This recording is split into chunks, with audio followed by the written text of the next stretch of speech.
Just let me know when we should cut this off.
Or Such a catchy tune.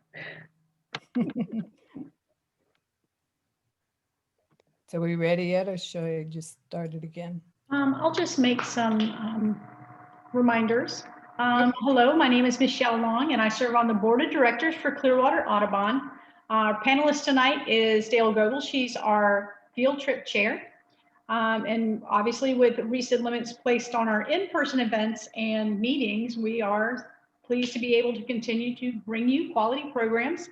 So we're really excited that you're joining us here tonight. You can also watch live on Facebook, and we'll be recording this webinar and putting it on our YouTube channel. And our previous programs are already there as well. Following the presentation, we'll have a short Q&A session, and we request that you use the Q&A feature in your Zoom window. It looks like a little speech bubble icon usually. You can click on that icon and type in your question. If it's something that we can answer straight away, or if it's a general question, we'll answer that right away. If it's something particular for our speaker tonight, then we'll leave that for the end Q&A. So with that, I'll ask Dale to introduce our speaker for tonight. Well, I got to know Suzi on a winter trip to Eastern Washington, and we had a blast.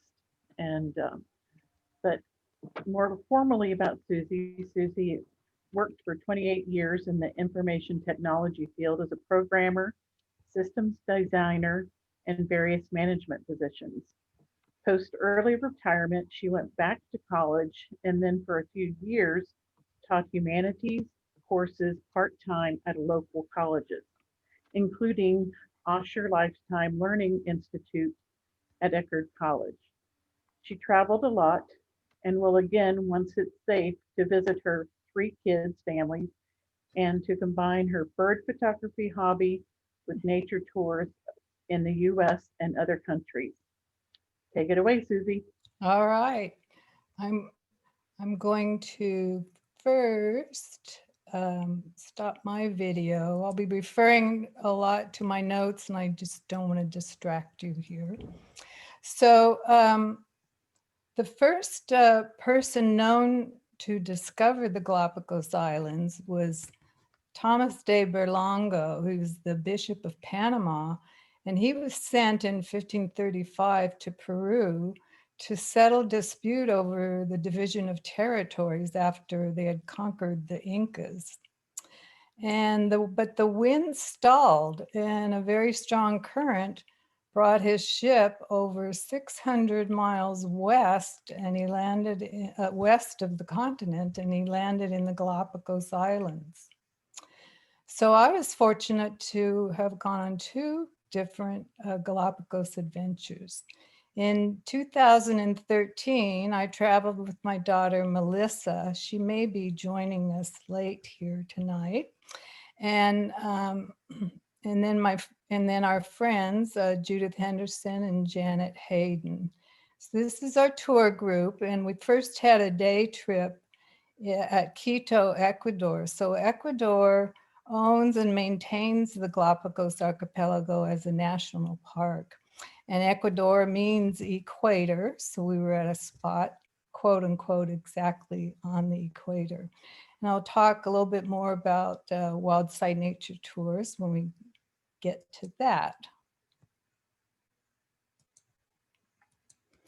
So I'm going to talk a little bit about what makes this archipelago like no other island chain and what's the nature of this kind of a trip. And then I'm going to show you a few interesting things before focusing on specific islands. And then we're going to look at some islands and focusing on what makes each of them unique. And I'm going to focus almost entirely on things above the ocean, but there's a whole other fantastical world under the water with all of those kinds of endemic flora and fauna species. But I'm also want to point out a few key things that influenced Darwin's thinking about origins. So the Galapagos consists of many small islands, large islands, islets, small rock formations, total land surface of about 5,000 square miles. The oldest one off this particular image here is Espanola Island, which is estimated to be about 3.5 million years old, which is still very geologically young, considering the Earth is more than 4 billion years old. And then the youngest ones are here in the West, and they're estimated to be about 700,000 miles. And so some of these, well, in fact, there's 5 volcanoes on Isabella Island, and these volcanoes are still quite active. So there are like 3 singular conditions that make this archipelago like no other island group. First is that they straddle the equator. And they're entirely isolated by water, 600 miles from the nearest continent, home to dozens of endemic species, plants and animals. So they're a chain of submarine volcanoes that have been growing progressively from the ocean floor. They're formed within the Nazca Plate. And this plate is next to, on the northern edge of this plate, so it's right next to another tectonic plate. And they're the result of a hot spot. This hot spot is estimated to be 100 miles wide or long, and Isabella is like 62 miles long. So, it's sitting over this hot spot. So the hot spot is this rising molten magma, which pierces the weaknesses of the Earth's crust, and then it's extruded, and eventually these volcanoes grow. And so they're the hot spot remains stationary. So while the volcanoes are over this hot spot, they're going to be active and continuing to grow. And this tectonic plate is, so the hot spot is stationary and this plate is moving at an estimated only 3 inches per year. So they stay over that for quite a long time, and then eventually they get past it, they become extinct and start eroding and eventually become submerged. So there are 6 different types of volcanoes in the world, and the majority in Galapagos are shield volcanoes with these sloping slides, and it's formed from the eruption of fluid lava.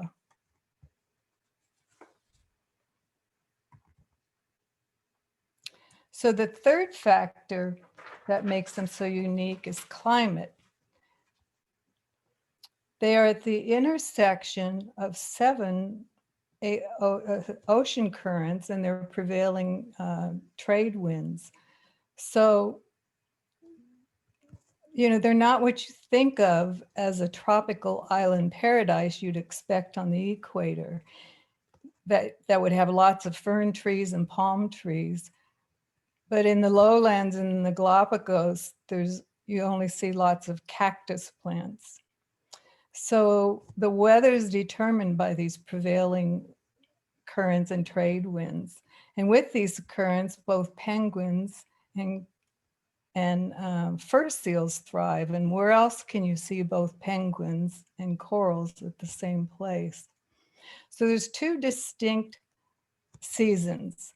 There's a cool and dry season. So this is usually between late May and into late December.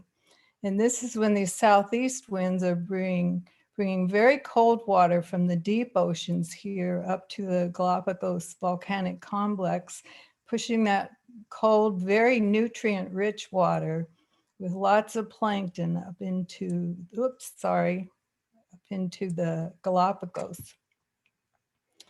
And this creates a temperature inversion when it hits the islands that have highlands. The highlands remain damp during that time, but it's bone dry, and you have subtropical weather here. So then in late December, these winds subside and the northeast winds bring the Panama current in with very warm water and very nutrient poor water. So at this point, the water is much clearer. It doesn't have all that plankton clouding it up, and it's warmer, so it's, you know, better for snorkeling. But you're going to have tons of rain and lots of tropical weather here. Unfortunately, every 4 to 7 years we get a El Nino event, and this is called El Nino, the child, because it typically comes around Christmas time. And so the positive aspect is you get lots of rain for the vegetation, but El Nino has drastic negative effect. You have this tremendous loss of plankton for the small organisms, food for those lower in the food chain. Large algae beds die. Coral habitats are stressed for the warm waters, you know, and that's a habitat for so many different animals. The whole food chain is interrupted, and so many seabirds and larger marine animals, you know, starve to death during an El Nino event. The whole breeding cycle is broken. So El Nino creates major evolutionary stresses when it, you know, happens so frequently. Some El Ninos are so severe they'll devastate maybe half the population of marine iguanas or boobies and the sea lions. So isolationism, volcanism, and climate, very unique conditions create the very unique geology and biology of Galapagos. And then for me, it's also special because of its place in the human history, you know, based on Darwin's famous voyage on the HMS Beagle and the influence Galapagos had on his thinking, and then the ongoing studies in this evolution laboratory. So how does one travel in the Galapagos? So if your objectives is overall to see as many of these big 17 species as possible, and to just have an overall nice Galapagos experience, you'd want to choose the dry subtropical season. My trips were in July and August, and the weather is just great. Sometimes you'll get a little bit of misting or a little bit of rain, but it's quite lovely. So you need to choose a tour company. We chose Wildside Nature Tours, really kind of lucked out based on word of mouth, because one of Judy's friends had recently gone with them, and we saw a link to his photos and we were blown away. And it was actually, I say we were lucked out because Kevin Laughlin, who's the owner and tour guide and he has many other tour guides that work for him, but he personally has guided over 30 tours in the Galapagos. So he knows the ins and outs of which islands to visit and how to coordinate all of that. And he often brings a co-host with the trip. And this particular trip, it was with Melissa Grew, who's a famous wildlife photographer, writer, conservationist.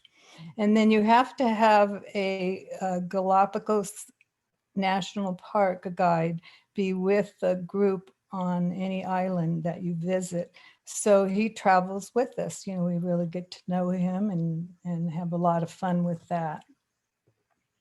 Almost any tour company you choose, I think for any kind of tour, you should be getting a booklet or some paperwork sent to you well ahead of the trip that will give you virtually all the information you need. And ours, gave us a suggested pack list, just about everything you need to prepare for that tour. So there are lots of tour companies that offer these island hopping tours. And so a guide needs a good plan to be able to get you to see as much of this as possible. And because for one thing, they only allow a maximum of 3 ships at any one bay at any one time. So there's a lot of coordination that goes on between the guide, the yacht companies or the ship companies and the national park.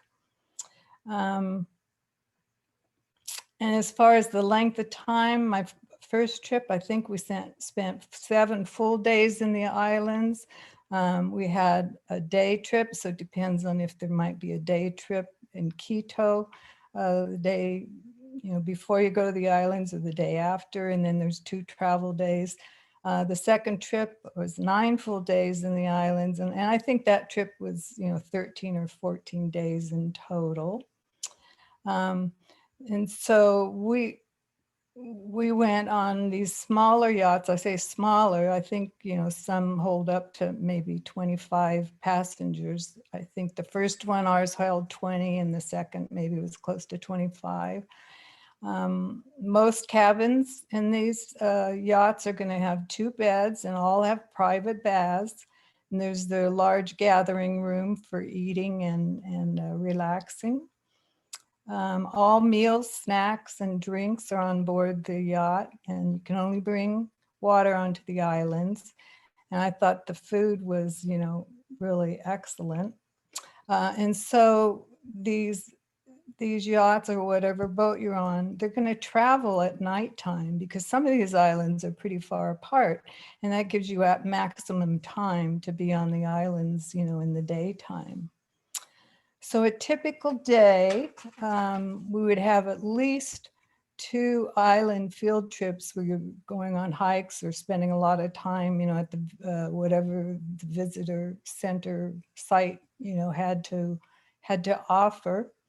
And then, and ours were often, the first one was before breakfast. We'd get a little, tea or coffee and snack before we went, and we were off to the islands with the beautiful morning light, and we were usually the first ones and a lot of times the only ones on the island during that time. So that was great.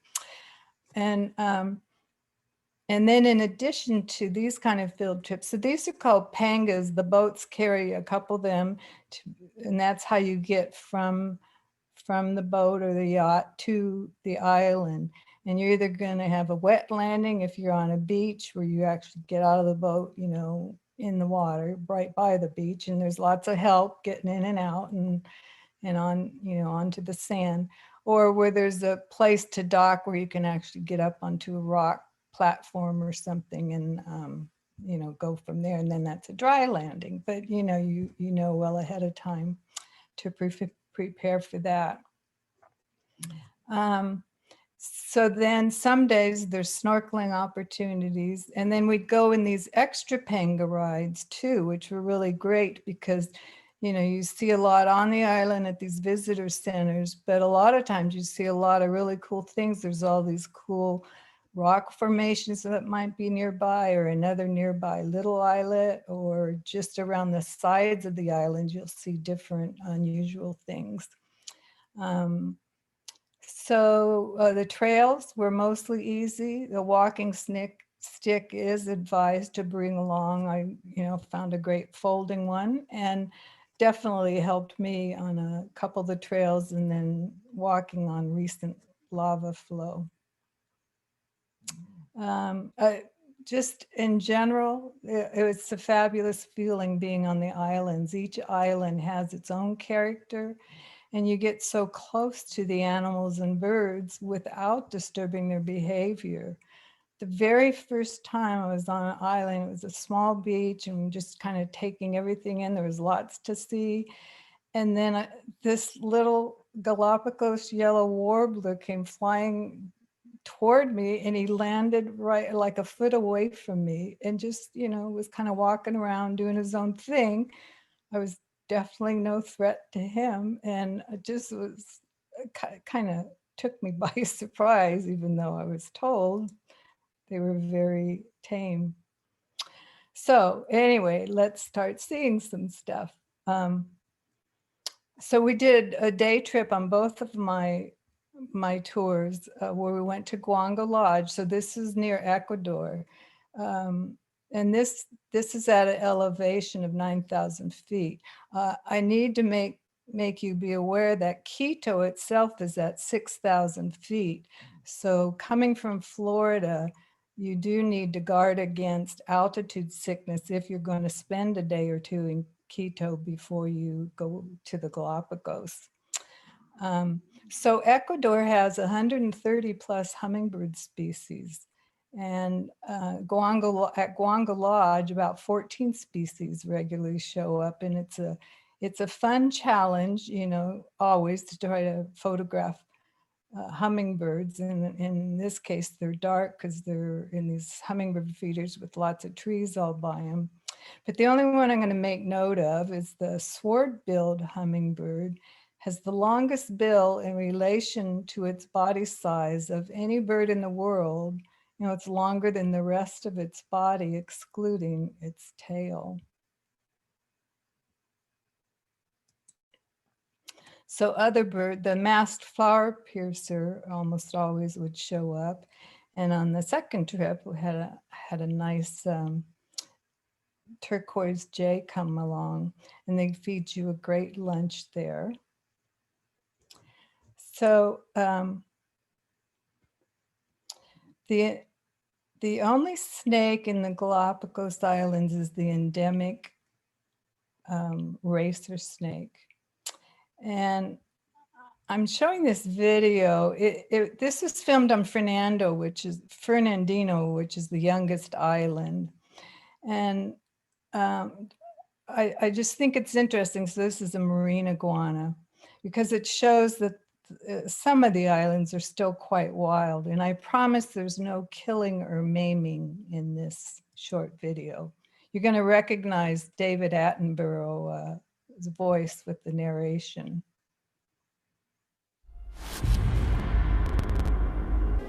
A snake's eyes aren't very good, but they can detect movement. So if the hatchling keeps its nerve, it may just avoid detection.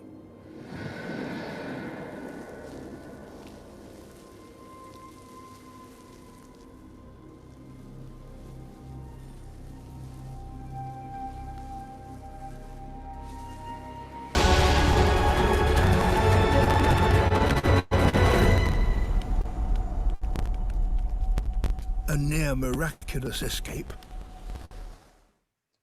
Whew. I'm telling you, if reincarnation is true, I do not want to come back as a marine iguana. That was dramatic. So just in case you're a little squeamish with snakes and you think they're just running all over the place, the whole time I was in the islands on both trips, only saw one on one of the islands. And so there's this is in the endemic Galapagos racer. There are two subspecies, one in the eastern islands and one in the western islands. I love snakes, but I respect them because I don't know if they're, poisonous or not. So I give them space, but I just think they're cool. So you also may get some nice surprises while you're just relaxing or eating on the yacht. So we just sat down for lunch and a crewman went running around the deck yelling whale sighting. Of course, we all ran out and we had this great, wonderful show. And then we soon realized it was a mom and her baby because the baby travels along with the mom for a year after it's born. So these humpback whales can get up to 60 feet long and weigh up to 50 tons. So the islands I'm going to be showcasing just a little bit on the highlands of Santa Cruz, a very special species I want to highlight. And then Espanola, the oldest island, North Seymour Islet, Genovesa, Santa Fe, Santiago, Bartolome Islet in Santiago, and hoping of time for Floriana. So you can see there's a lot of traveling that has to be done to get to these islands. So before I actually show you what I got to see in the highlands, which were the giant tortoises, saw them for the first time in the wild, I want to talk about the giant tortoise in the whole of the archipelago. First of all, Galapagos, its primary meaning is tortoise, the translation. So they're the most, among, if not the most famous of the unique fauna on the islands. So once they thrived on most continents, but the Galapagos tortoises are one of the remaining two groups. On each of 10 islands that have these tortoises, they are a distinct species. Even each volcano on Isabella has a distinct species. So when Darwin and the Beagle crew, they only spent 5 weeks in the Galapagos Islands and only explored 4 islands. When he had gotten to the second island, he was already impressed by the giant lizards and tortoises. Someone told Darwin that if any tortoise from the archipelago was brought to him, he could tell which island it came from based on the shape of its shell. This was kind of a startling and interesting comment, and Darwin just tucked that away at the time. He didn't quite realize what he was going to see in these islands. He had just gotten onto that second island. So males can reach up to 880 pounds and lengths of over 5 feet 10 inches. Females, half the size. The shell size and shape vary among the species. In the humid highlands, they're dome-shaped with shorter necks. In the dry lowlands, they're this saddleback shell shape and with longer necks, and they're smaller. So giant tortoises' average lifespan is 100+ years. They're vegetarians and they can survive for up to 1 year without water and food. They're observed to walk at a whopping speed of 0.2 miles per hour. And in the larger, more humid islands, they seasonally migrate between low elevations with grassy plains in the wet season and the meadowed higher areas of the higher elevation in the dry season. So these migration routes have been used for many generations. They're known as tortoise highways. So some finch species have a mutualistic relationship. You know, they feed on the ticks of the tortoises. So when the finches want to feast, they start dancing around the tortoise, and the tortoise gets up on all four and stretches out his nest and says, "Feast away."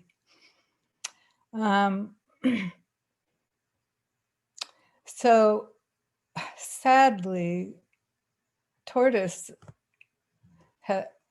these giant tortoises have suffered 2 centuries of massive exploitation. You know, they were taken by pirates, whalers, and fur sealers that would stop to stock up on food and water, and they were also taken for their oil. And then when humans came to live on the islands, they brought goats, dogs, pigs, and rats. So the tortoises lost a lot of vegetation and then predation on their eggs and the young. So the last known tortoise to live on Pinta Island was the famous Lonesome George, who died in 2012 when he was estimated to be about 100 years old. So these are the tortoises that I got to see in the highlands. And, and as we, so Santa Cruz has an area of about 380 square miles and the human population about 12,000. So there's a long history of human settlement and agriculture. And so the landscape has permanently been altered by invasive species. But it is an island where tourists can readily experience the interior and higher elevations of a Galapagos island and viewing wild tortoises and tortoises in the reserve. So the closer our bus got to the reserve, the more frequently we would get excited and see these giants walking in the forest. So in addition to the reserve, there's a tortoise center on the island with a long-term program to save the giant tortoise populations. So some species of giant tortoises in the Galapagos have gone totally extinct, but they want to save the remaining ones. So their eggs are gathered from the various islands and then incubated at this center and raised for about 5 years. So they're kind of beyond predation. And then they're taken back to their original habitat. So as of 2008, more than 4,000 young tortoises from 8 different populations have been repatriated to their original island.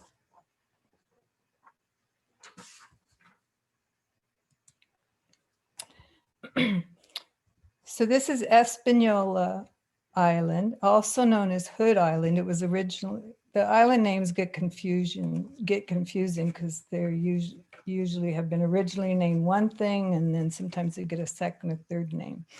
And the original name was after somebody, but anyway, I think this was an Admiral Hood. And this is Suarez Point, which is beautiful and has this blowhole attraction. And but the next slide shows the importance of these massive cliffs. So Espanola Island is the breeding site of the world's 12,000 pair of waved albatross, also known as Galapagos albatross, minus about a dozen pair that they know breed on an island really close to Ecuador. But they are highly endangered because they breed only on one island, and there's also loss due to a certain kinds of fishing. So they mate for life. They breed annually, arriving on this island in late March, and they perform an elaborate mating dance. Both parents care for the young, and they are spectacular flyers. They can fly for hours without stalling. However, they have difficulty landing due to the high stalling speed. and in taking off because the challenge of beating their massive wings. So it's easier when there's have access to cliffs, which they do during the breeding season. We loved watching them waddle down this runway to their takeoff spot. So now let's enjoy watching this a pair perform their ritual. I apologize in advance for my amateur video, but I just hope you can hear the clicking and clacking and snapping of feet. I am.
Cracks me up every time I watch that.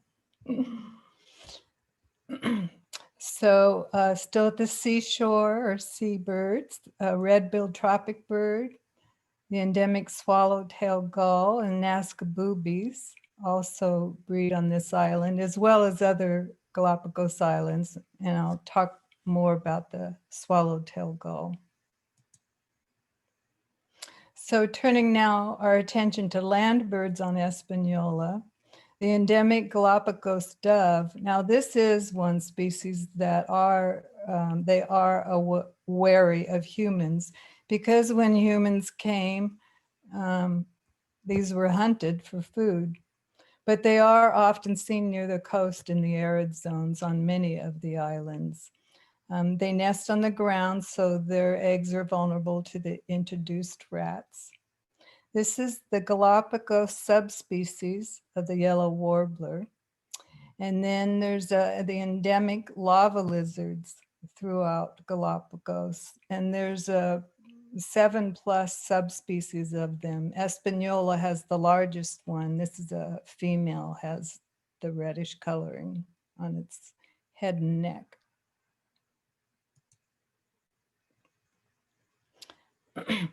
So the hood mockingbird, aka Espanola mockingbird, is known for its fearlessness and curiosity. I mean, they're known to scavenge food from human camps just right in front of the people. They have a longer, more curved beak and longer legs than the other 3 species of mockingbirds. And the hood mockingbirds often form cooperative breeding groups where the young birds assist their parents in defending territory and in rearing the new brood. And often there's groups with more than one nesting female.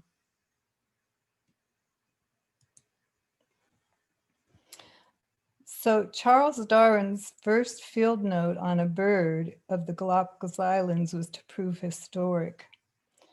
He said its field note said, the Thenka, very tame and curious on this islands. So he's talking about the San Cristobal mockingbird, which is the first island he was on. And the Thenka is the scientific name of the Chilean or the South American mockingbird, and that's what he thought he had. So he didn't yet realize that this was a different species, but he did recognize that the behavior was different. It was very tame and very curious. So the DNA shows that the 4 different species of mockingbirds in the islands are closely related, and they're likely from a single ancestor colonization event.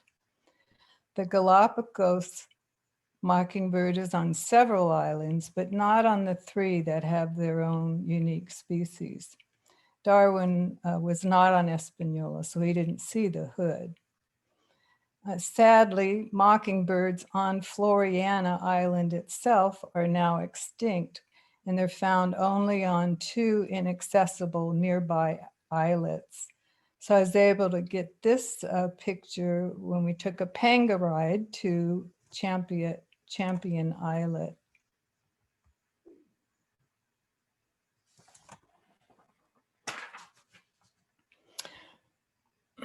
So these are 8 different species of finch, and these are taken from 3 different islands.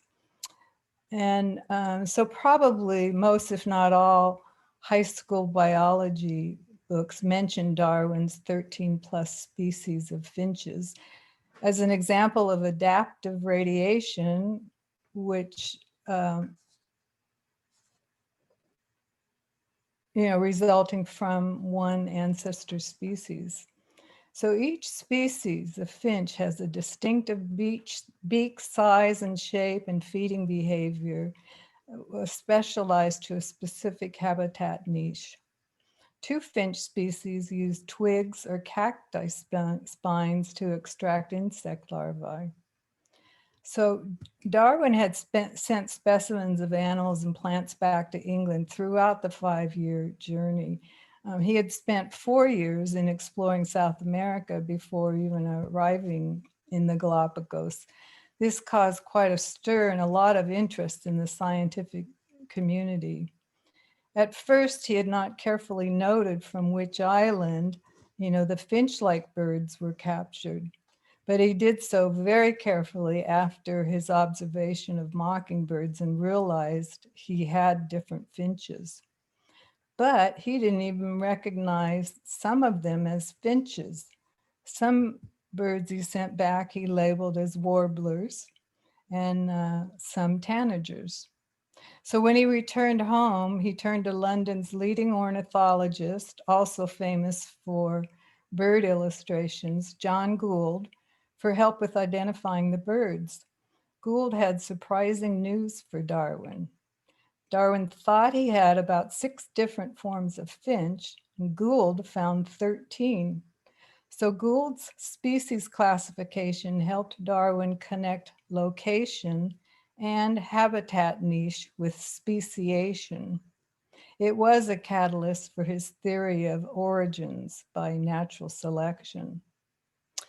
So biologists, doctors Peter and Rosemary Grant, along with students and colleagues, studied the evolution of Galapagos ground finches on Daphne Major Island for 6 months a year. They did this for 40 years since the late 1970s. A Pulitzer Prize winning book by Jonathan Weiner titled The Beak of the Finch, A Story of Evolution in Our Time, is about this research, and it's extremely fascinating if you're interested in evolution. So returning to the seashore, here's the Sally Lightfoot, also known as red rock crab. So not endemic, widespread throughout the archipelago and eastern Pacific shores. But the younger ones have these darker shells for camo. They're not hardened yet.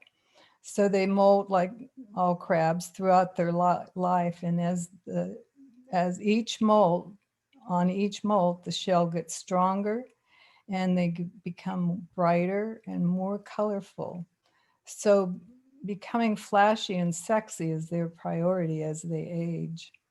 So as beach grazers and scavengers, they are critical to a healthy beach ecosystem. So in order to spend a large amount of time on land, they can hold water in their shells and they can pour water over the gills to keep on breathing.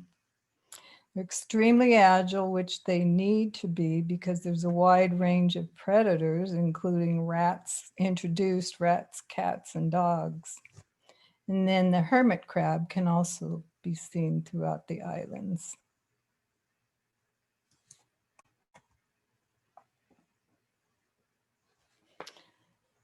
So the endemic Galapagos sea lions are ever present on most beaches. Always fun to be greeted by these inquisitive social sea lions. DNA shows that they're closely related species with the California sea lion. And there's estimated about 50,000 of these throughout the archipelago.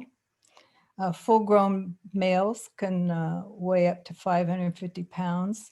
So these sea lions congregate in harems with one dominant bull or bachelor colonies. So for bulls, it's exhausting to defend a harem.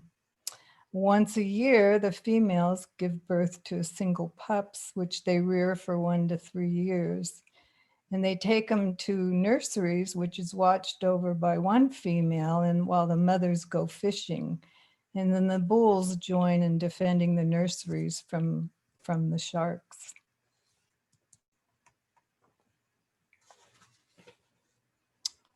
The endemic marine iguana. So like the lava lizards, there are, 7+ subspecies of these. This is the Espanola one, which is one of the more colorful ones. And so marine iguanas are the only seagoing lizard in the world. And their total population throughout the islands is estimated between 200 and 300,000. So we had to have our Galapagos guide help us because we were unable to go from the beach we landed on into our hiking trail until he helped persuade these lizards to let us through. So now I want to show you an interesting video that will show you what makes these like no other lizard on the earth.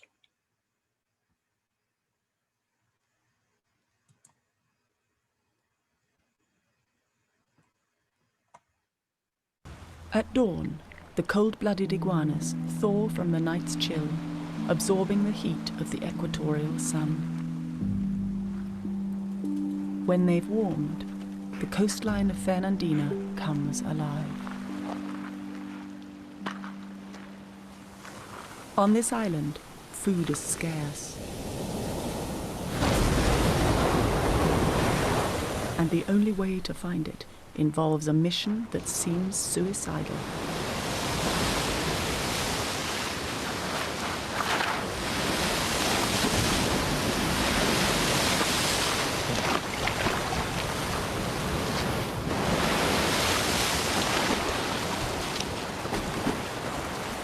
Only the larger adults dare to take the plunge.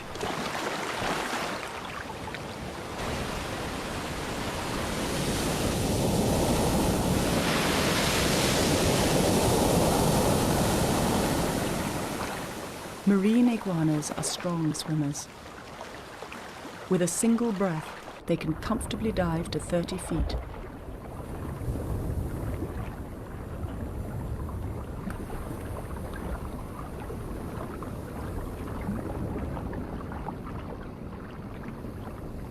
And all this effort for red and green algae, which thrive in the cold water.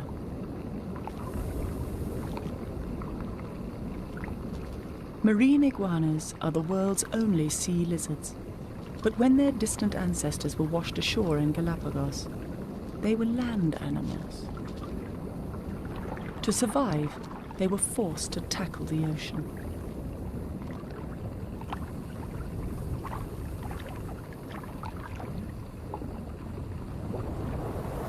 This male must graze as quickly as he can. In these chilling waters, his body temperature falls fast. A 10-minute dive is about the most he can manage before his muscles seize up.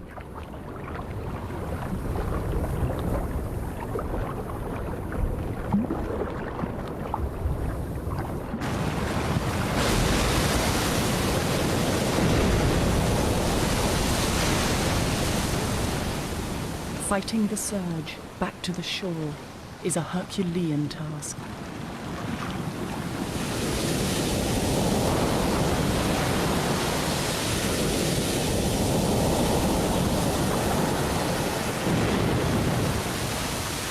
And to make matters worse, he must now run the gauntlet of sea lions. They are the last thing the iguana needs.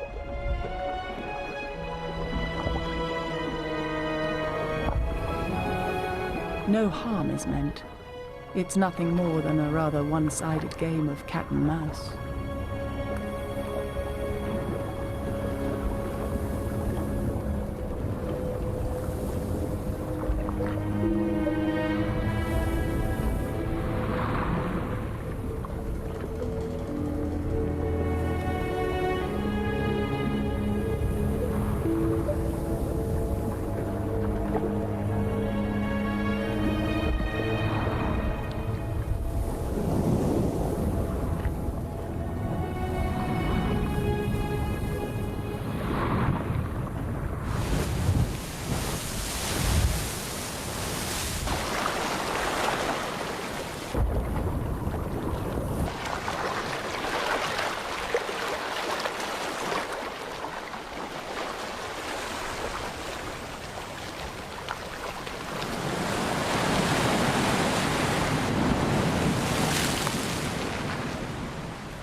So talk about survival of the fittest. Okay, now we're on North Seymour Islet. Our focus here is going to be frigate birds and blue-footed boobies.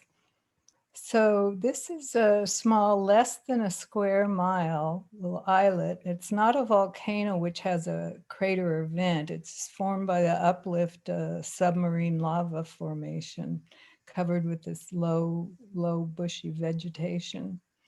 In the background here is Daphne Major and Daphne Minor. So this is where the biologists Peter and Rosemary Grant, did their studies.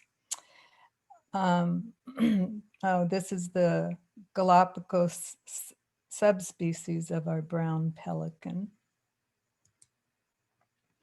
So blue-footed booby, famous of course for its gorgeous blue feet.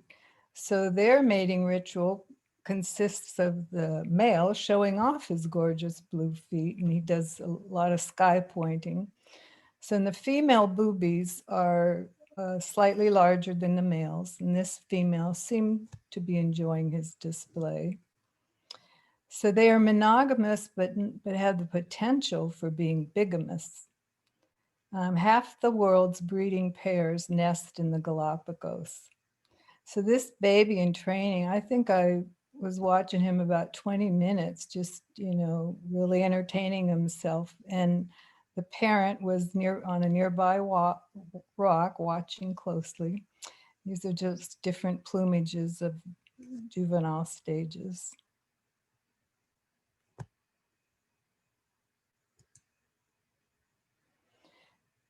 So 2 of the world's 5 species of frigate birds breed in the Galapagos Islands. So you have your great frigate bird and then the magnificent frigate bird. And telling the females apart, there's a little bit different plumage, but mostly from the eye ring. The great frigate bird has red and the magnificent has blue. And in the juveniles, great frigate bird has rust patches and the magnificents are all white. We'll see a male frigate bird to see what distinguishes them in another island. So during breeding, the male frigate bird will force air in his gular sac and inflate it. And you can hold this for about 20 minutes to attract the females. They sit together or singly in the trees where they've determined where to nest and waiting for the females to fly overhead. So on sighting a female, they throw their head back and wings up and start shaking their whole bodies and yelling loudly. And if a female's attracted, she'll descend to the nest and courtship continues. So there's a single egg and both parents share incubation duties, sorry. The swallowtail gull, my favorite gull. Endemic to the Galapagos, and it's the only fully nocturnal gull and seabird in the world. It preys on squid and small fish that rise to the surface at night to feed on plankton. So for better night vision, their overall eye size and volume is larger than any other gull. Plus, they found there's an adaptation in the back of the eye that increases the amount of light available to the photoreceptor cells. They spend most of their life flying and hunting over the open ocean. So when they're not breeding, their head is white and their eye rim is black. You know, all gulls are kind of noisy, but these just seemed exceptionally loud. So now we come to Genovesa Island, also known as Bird Island. This is a small young island, a little bit more than 5 square miles, and the highest point 250 feet. So this large volcanic caldera, the wall collapsed, forming the Great Darwin Bay and surrounded by cliffs. So we have some Nazca buoys up here on the cliffs and on the seawall, swallowtail gulls. And here's Melissa with her guides.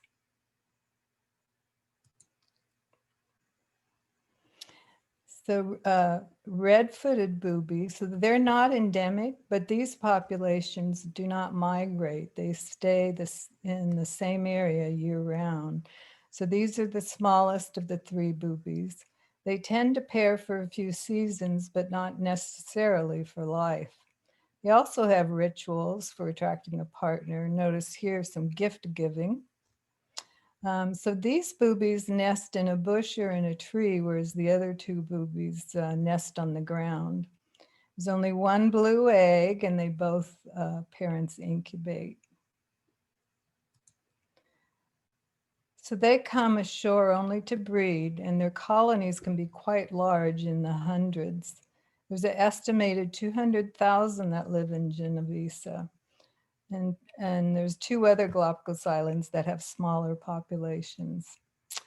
5% of red-footeds are these white morphs.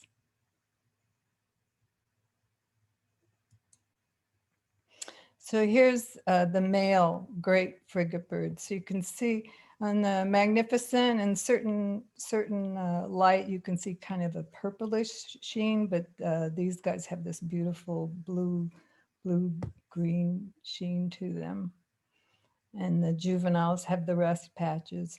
And then both sexes, it's a little hard to tell in this picture, but they have this little patch of blue plumage. So remember, the females have the red eye ring, but this little patch of blue plumage, which, although they're sleeping, it looks like their eyes are awake. So the theory is this is, you know, to fool predators.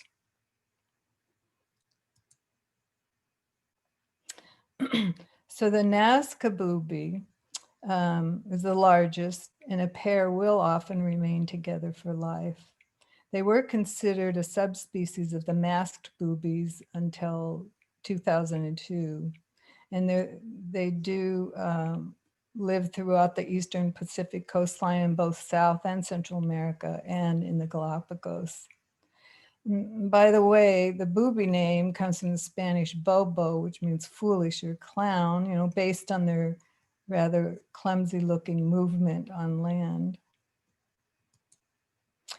So the Nazcas nest near cliffs on the bare ground. So, you know, we had to be careful where we stepped.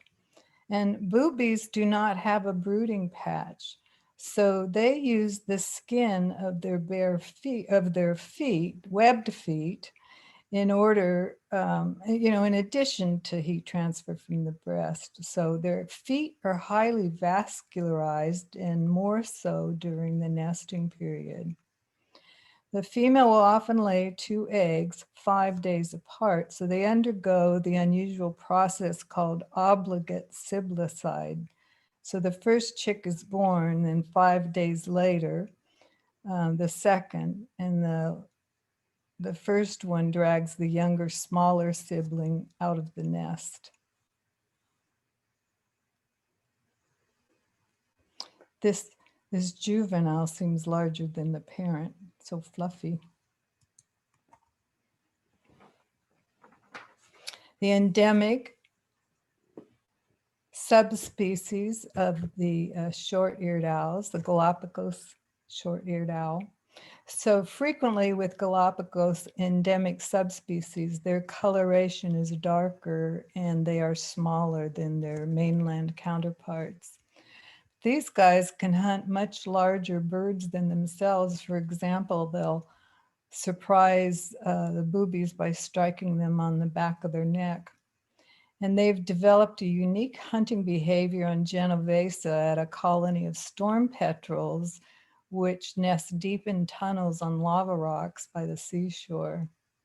So the owl's biggest threat, like a lot of other species, is the predation of their eggs by introduced rats. So more birds on Bird Island. This is a juvenile of the swallowtail gull. And Galapagos subspecies of the yellow-crowned night heron, and we've already seen the Galapagos dove. And the lava gull is endemic and usually only seen in pairs.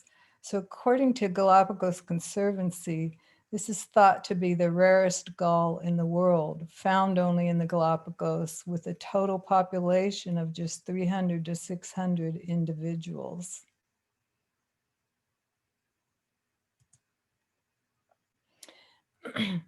And the endemic Galapagos fur seal.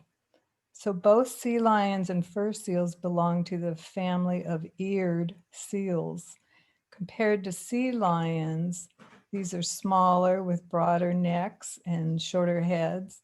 They have a little bit more bulging eyes and more protruding ears.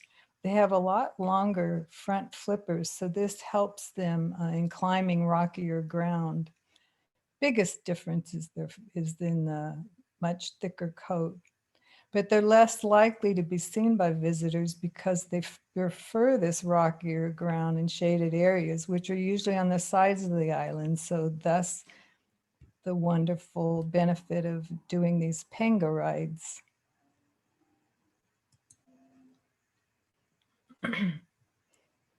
Santa Fe Island, also known as Barrington Island, originally Barrington. So it's a small island, one of the oldest volcanoes, but less than 10 square miles and a maximum altitude of only 850 feet.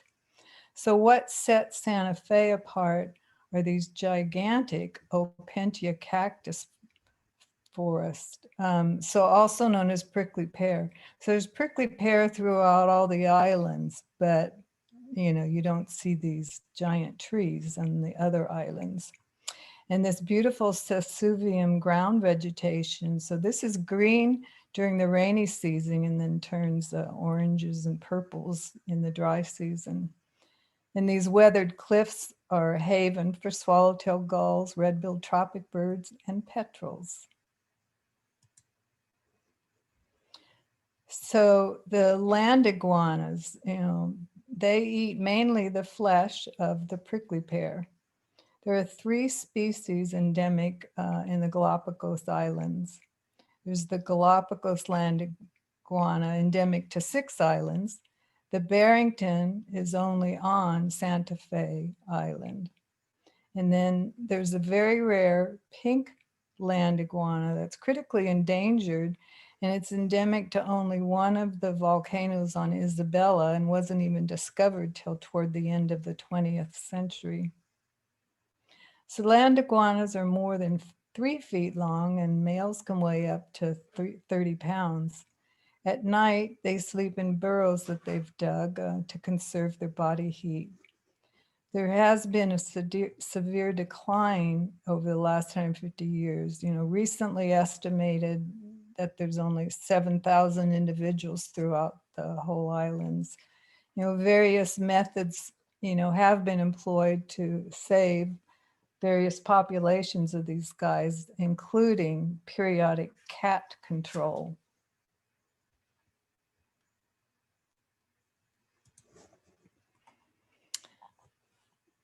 The endemic Galapagos hawk. So the hawk is an apex predator and an excellent hunter. You know, it's one of the world's rarest raptors with an estimated population of just 150 breeding pairs. The introduction of cats by humans presents a great competition for food.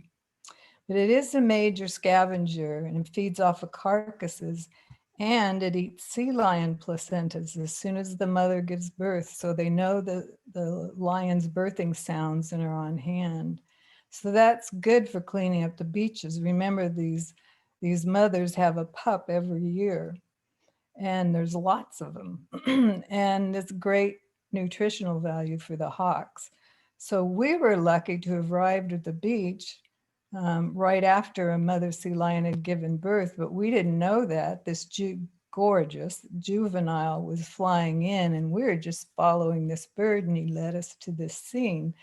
The mother lion was in the process of positioning her baby up by her head, and the mom and dad hawk had already taken the placenta to a nearby bush, and then the juvenile perched, and he was just waiting for his turn to eat, and he finally got that.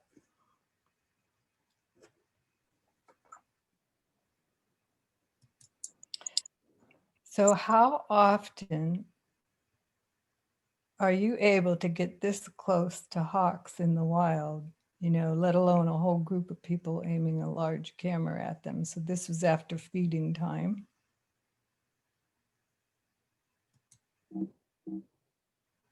Then you have to be really careful where you're stepping. You know, you've got to watch out for sea lions, for the rocks, and for boobies.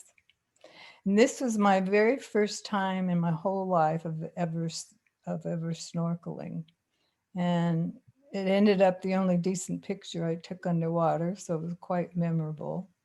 And I'm not sure who was flirting with whom, Mel or the sea lion.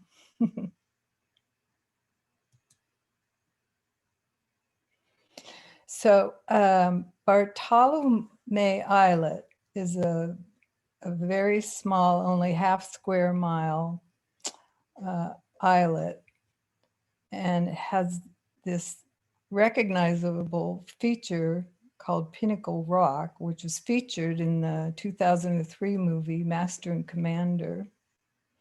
And then just east of this very tiny islet is Santiago Island, which is about 225 square miles and has a 3,000 foot maximum altitude.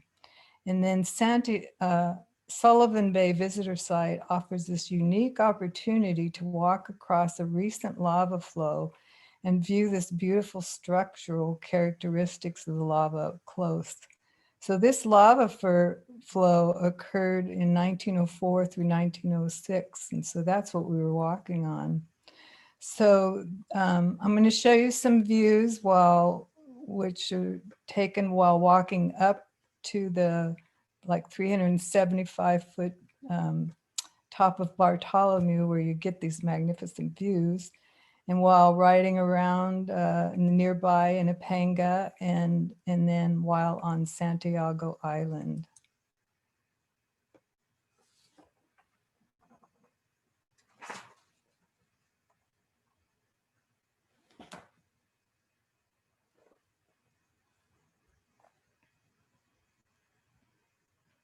So this is the back of Pinnacle Rock, the Galapagos penguin.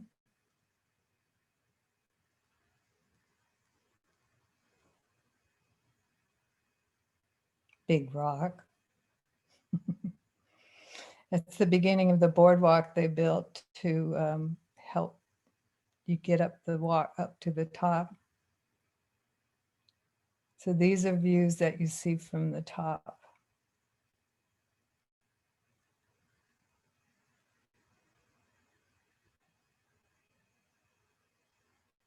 It's a brown noddy, frigate bird. It's a lava heron, a juvenile yellow crown night heron, American oyster catcher, Galapagos brown pelican, a wandering tattler and Sally's. So the first visit when we went up to that summit was during the late afternoon. So the time we came down, it was sunset, and that was kind of beautiful in and of itself.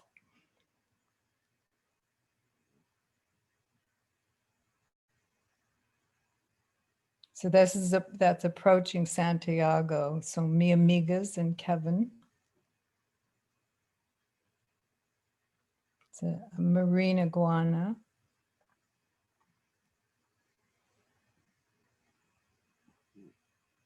So life is beginning after over 120 years.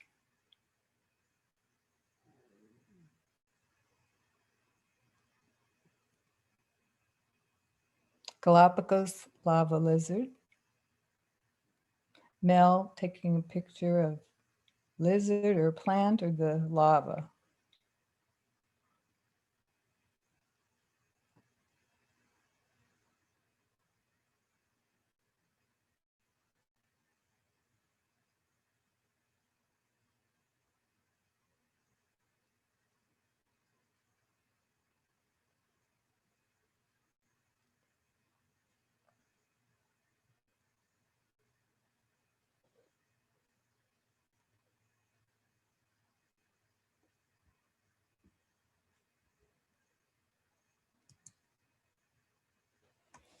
Okay, just a couple more things and then I'm going to stop for Q&A. The Galapagos penguin. So the penguin is the smallest of the South American penguin and the only one to live at the equator. So it's the most northerly breeding penguin species in the world. But its main threat is the increasing frequency of El Nino. On 1982, there was a severe El Nino event, and the penguins suffered a massive declining from nearly 15,000 in the Galapagos to fewer than 500, and they've been slow to recover. So that's, what can happen during these El Ninos. And then, oops.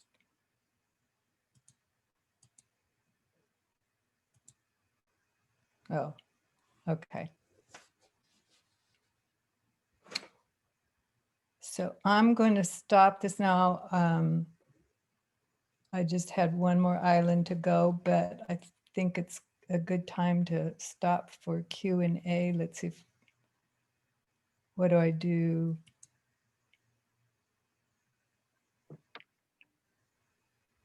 Okay. We'd love to. Hey, hi, Melissa. Just enter your questions at any time during the Q&A. So if you have questions or comments specifically for our speaker, you can use the Q&A pod and we can see your questions.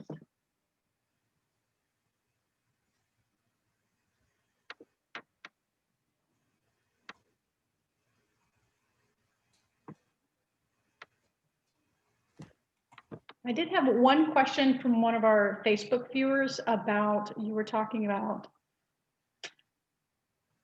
something that was different colors, but this person was asking about land snails, and each island has its own color of snails.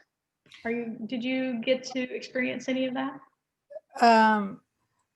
Actually, no, I don't recall, but that doesn't surprise me at all.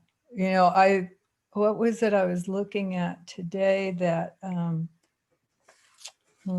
had made a note on it today too.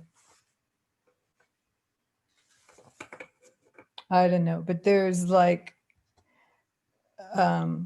it's just incredible the uniqueness on each island and the fact that even though they don't seem that far apart, yet on each island, they all kind of evolved in a different way, you know, that all kind of started out the same.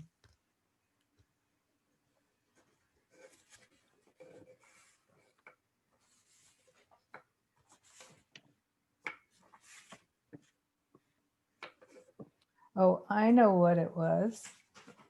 Because when you said snails, it kind of reminded me. I said, "What was I looking at today?" So it was in relationship to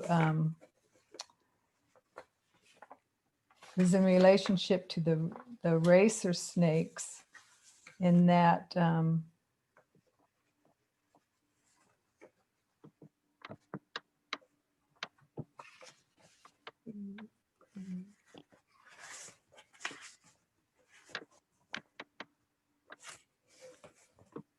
it is.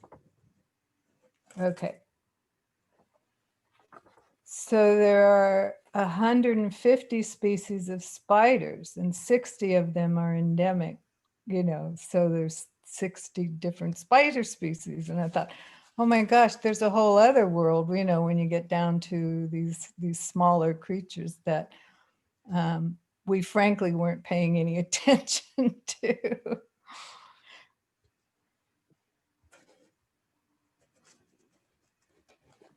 So no questions about, you know, the trip. I thought there'd be a lot of questions about, you know, taking the trip itself. So There's a question that says, what was the water temperature while snorkeling?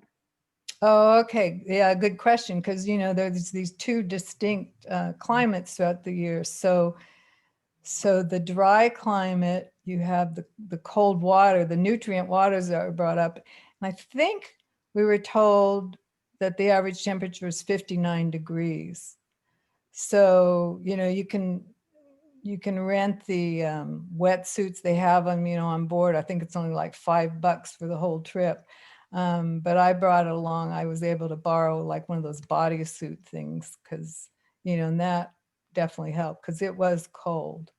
And then I don't know how warm it gets, probably in the 70s or 80s or more during the tropical season. Yeah, so if, you know, like snorkeling is a big priority, or if you can take 2 trips there and you want to do a lot of snorkeling, you know, that is recommended to do during the warm rainy season because the waters are a lot clearer and the water's warmer, so it's more comfortable.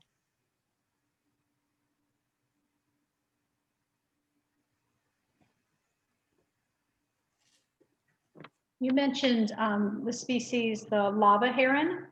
Do you have any background information? Are they named that? Yeah, I realized when I was watching that video that, you know, I started thinking I was going to do a whole lot of different islands, but you know, there's no way I could put that into this time frame. So originally, either I was led to believe or I just thought I heard that it was a separate species, you know, because it definitely, well, it definitely is unique and unique to Galapagos. And then when I went to enter it into eBird, which I only did recently for both trips, as far as, you know, specifically which island that, I could only enter it in as a striated heron. Mhm. And then so I looked that up and saw that there really is a debate of whether it's a separate species, a subspecies of the striated, or just a morph of the striated. So, you know, this whole thing with classification is kind of fascinating, you know, when all of a sudden they split, you know, and now you've got 2 separate species when you thought one was a subspecies. And that's really one of the major things that, you know, Darwin talks a lot about in his book about the origin of species. It has a whole section on classification, because especially in his time in the 1800s and that, it was kind of a mess, you know, and you know, how do you classify this as a species, subspecies, a variety, etc. And so that whole thing about when does it, you know, become a whole separate species, and what, you know, what it really is the definition of that, you know, so that, you know, kind of makes it all fascinating. And you know, most think, well, if they stop, you know, if they can't breed together, you know, if they can only breed with the same species, but you know, then we know we have these hybrids and everything too. So it all gets all kind of, you know, fascinating in that regard. But anyway, I had to take the lava heron off of my personal life list. Kind of matches the lava, like almost camouflaged. Yeah, I mean, that's why it just seems like a separate species, but like the other ones, it's darker, you know, than the mainland counterpart. And yeah, it is very cool looking.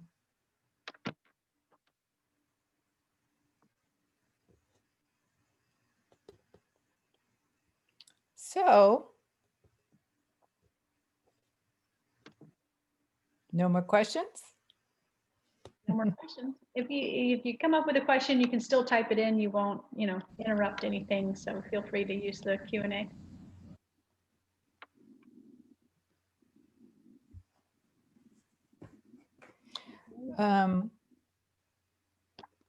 So shall we stop, or, I mean, I just had one more island to go through if Okay, that sounds great. others want to. Okay.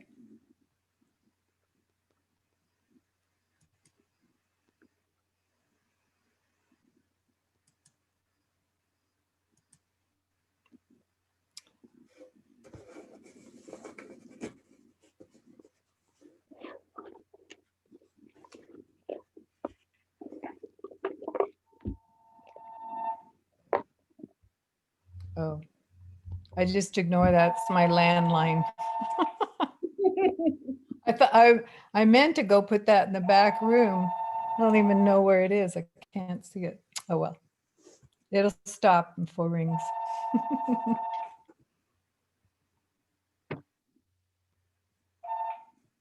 Okay, thank you. Floriana Island, a relatively young island, shield volcano with an area of about 70 square miles. So this is at Cormorant Point, and where there's a green sand beach made green by olivine crystals. It has a flower beach made by fine pulverized coral, but the main highlight is the Flamingo Lagoon. So here I have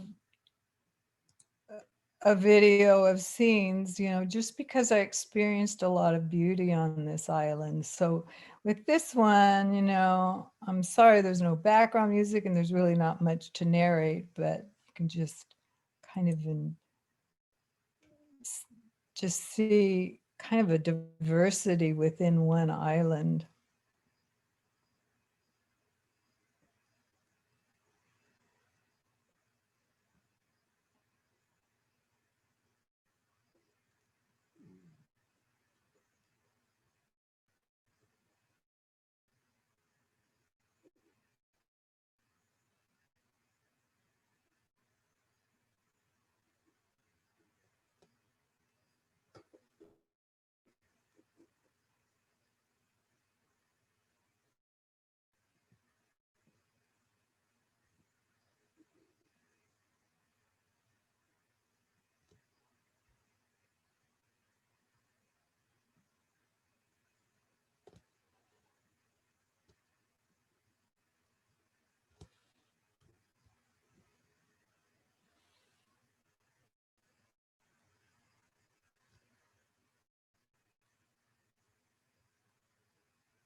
So Floriana was the second stop for Darwin on his voyage, and there's a higher elevation here, and so he noted that he was refreshed by a green and thriving vegetation. But he was surprised that there were no tree ferns and he saw no palm trees at the equator, because he was aware of Cocos Island that's not far away, named after the coconut palm trees. So on the second trip, we hadn't seen any penguins for several days, so we were happy to see this guy that greeted us, when we were coming into the island. And this just shows that the guides would post on the whiteboard what the agenda was for the next day, so we'd snap a picture to have on our phones so we could be ready for what we're supposed to be ready for.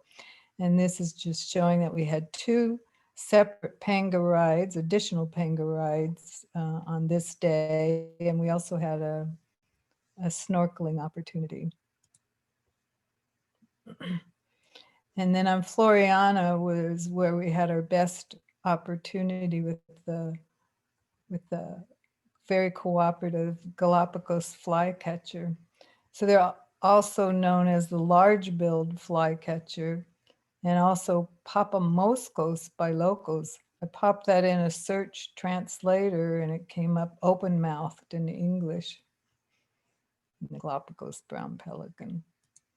So I really just want to end with an acknowledgement of Darwin's contributions in his writings about the islands. So you have to remember, he was only 22 years old when he went on this journey. And his principal pursuit was geology. And he did about 4 times more writing on geology than zoology, but there was extensive writing in both fields.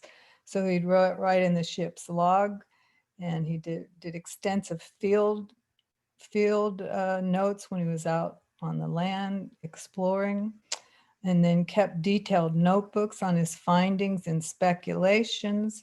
And then he wrote an extensive journal, which, later got published. So, and he collected lots of animals and plants of all classes. So when they were done in the Galapagos, there were still more stops for them and more exploration for them to do before going back to England. And so while traveling onward, while on the ship, he made lengthy notes about the Galapagos Islands. And he had a rather startling first paragraph. Quote, "The natural history of these islands is eminently curious and well deserves attention. Most of the organic productions are aboriginal creations found nowhere else. There is even a difference between the inhabitants of the different islands, yet all show a marked relationship with those of America, though separated from that continent by an open space of ocean between 500 and 600 miles in width. The archipelago is a little world within itself, or rather a satellite attached to America, whence it has derived a few stray colonists and has received the general character of its indigenous productions. Considering the small size of the islands, we feel the more astonished at the number of their aboriginal beings and at their confined range.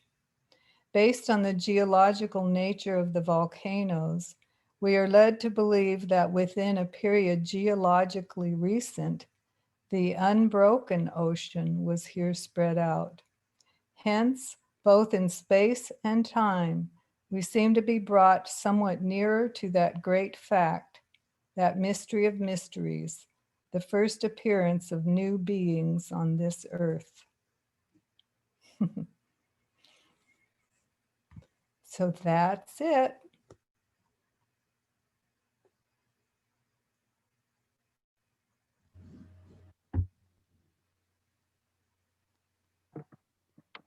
Thank you very much, Susie. That was wonderful.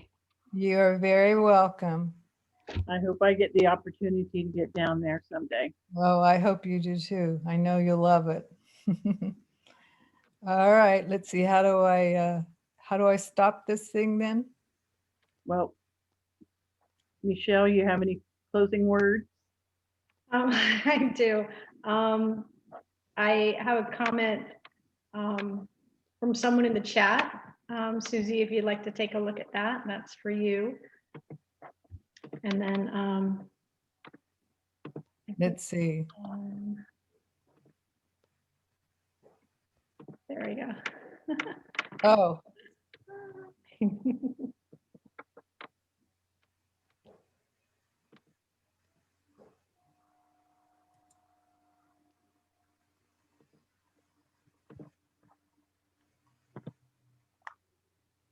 Melissa, are you going to show yourself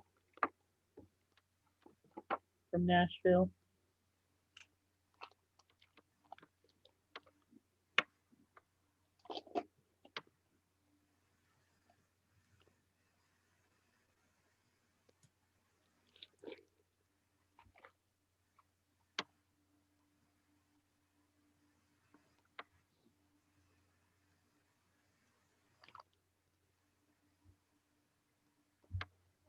oh.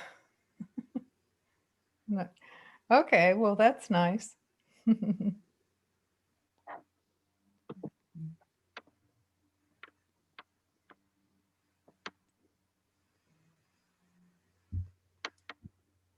We can't see you, Melissa, but I think we might be able to hear you.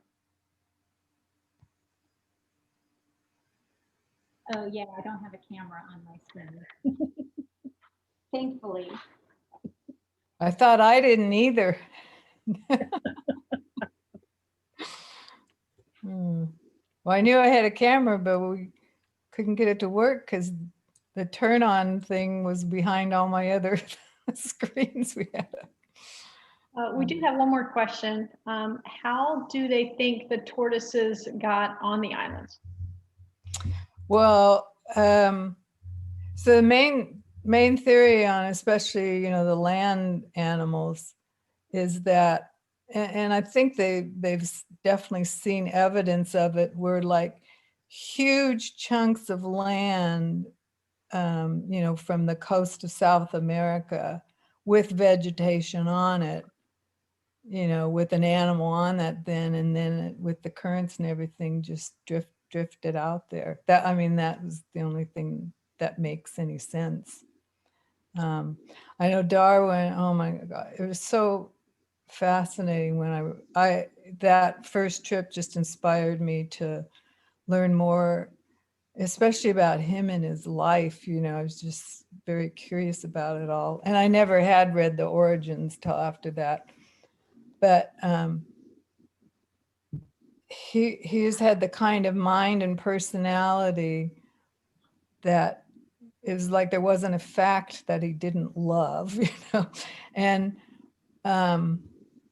but he knew just by the speculation what all was kind of making sense to him, it wasn't going to be accepted without a whole lot of research and fact to back it up. But he did these experiments